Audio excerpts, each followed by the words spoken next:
There's a lot of noise out there right now about the MLS, what it is, who controls it, and whose interest it actually serves. Some of it's flat out wrong.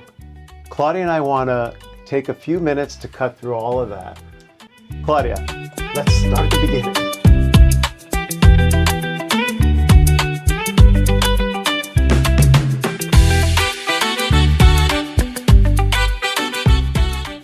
Rich, a lot of agents treat the MLS like it's just another real estate portal. Where did this actually come from? I can't say where that came from, but I can tell you where the MLS came from. You know, back over 100 years ago, the MLS started, and it was a bunch of brokers sitting in a room, and they were showing each other and sharing each other's listings. They were cooperating, you know, for the best interests of their clients. So the MLS basically came out of that and grew out of that into a technology platform that basically automates it and speeds up the process and makes it possible to share more listings with more peers, with other agents. The idea is simple. If one broker has a buyer and the other broker has a seller, you put them together and you sell the property. And that's the purpose of the MLS. The MLS was never built to be a tech company. It's built to be a cooperative. Cooperation beats competition when it comes to serving clients. Very true. You know, I'm hearing a lot of talk suggesting the MLS forces sellers to list their homes on the platform. Can we clear that up? Sellers have never been forced to list properties on the MLS. The MLS has always had a seller exclusive. You've always been able to list your property with your broker only, and then they could sell it in-house, and that has never changed.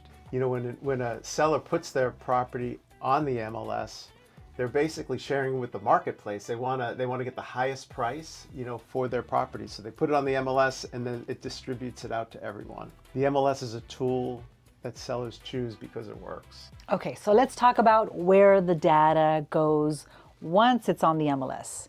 Agents and sellers sometimes say the MLS sent my listing to a site that I didn't choose and I don't want it to be on that site. Rich, does the MLS decide where listings get syndicated? I want to back this up a little bit. Brokers made the decision, you know, years ago that they wanted to put these listings out on the MLS.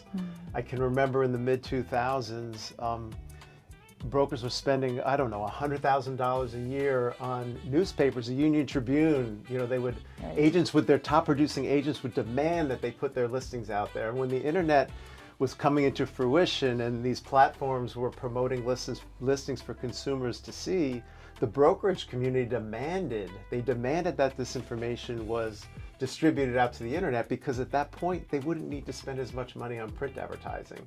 So they saw it as a big benefit to actually list the property out on the internet. It wasn't the MLS taking that data and putting it out there, it was the brokers demanding that information got onto the internet.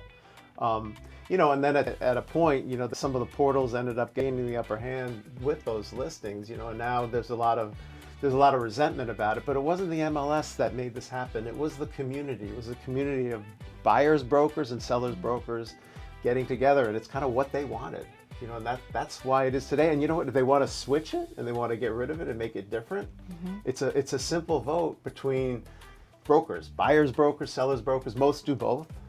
But they're the ones who make the decision. That's what's great about the system. Rich, people take the MLS for granted, don't you think?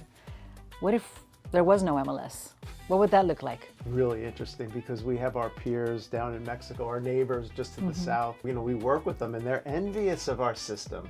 They come up here and they go, oh wow, you know, you could pull a comp. You know, you can see what a property's worth because the agents all cooperate. If you want to go buy or sell in Mexico or most of the countries in the world, you have to go talk to each agent because they each have 4 or 5 listings in their pocket. So if you want to see the pricing, you want to see what property's worth, you have to talk to 100, 200, 1,000 agents to kind of get a picture of what all the property looks like. We have representatives from different countries who come to the United States regularly to try to duplicate. I think there are 30 different organizations around the world right now trying to build MLS systems just like we have today. And right now we're looking at how do we destroy this great system that we have.